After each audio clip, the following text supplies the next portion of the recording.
I have a confession. I, Elizabeth Covington, am not good at putting things together. I know, it's a shocker. A few years ago, I went to IKEA and bought this cute little plant stand so I could put a few plants in my living room. The only problem, I had to put it together when I got home. So I took it out of the box, I looked at all the pieces, and then I called my dad to come help me because I didn't think I had the right tools. What I did not know is that IKEA furniture comes with this little tiny tool that you use to put their furniture together, and I was upset because I didn't think I had the right tools, but if I had looked a little bit harder, I actually had everything I needed. I'm just glad I don't make a living out of putting things together. I can follow instructions, but the whole building thing I'm just not great at it.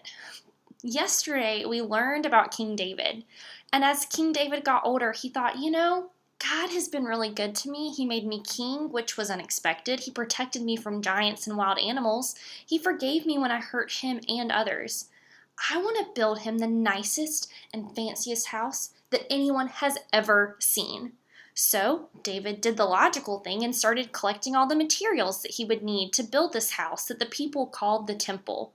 He gathered gold and silver, wood, fiber, glue, hammers, nails, and screws, all the things he would need. Like me, he also had all the materials that he needed. His problem? God didn't want him to build the temple, but God told him that his son Solomon would build it. After David died, that's exactly what Solomon did. Solomon became king and got right to work building the temple. And it was beautiful.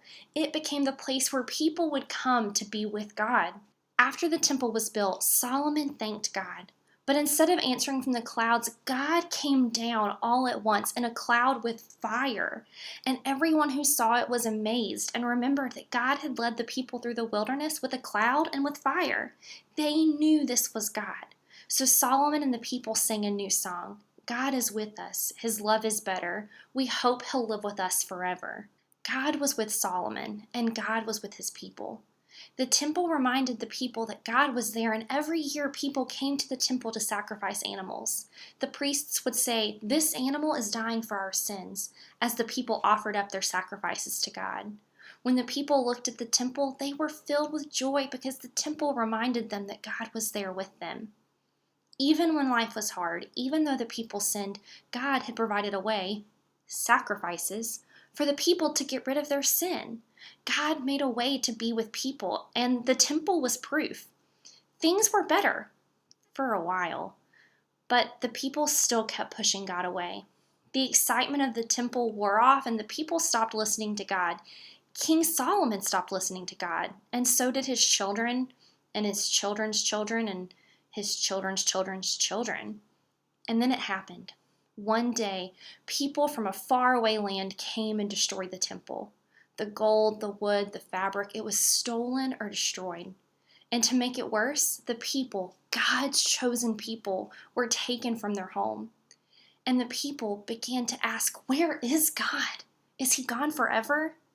God's temple and the people were carried away, so the people, now scattered, began to hope and to pray, God, will you come back to stay?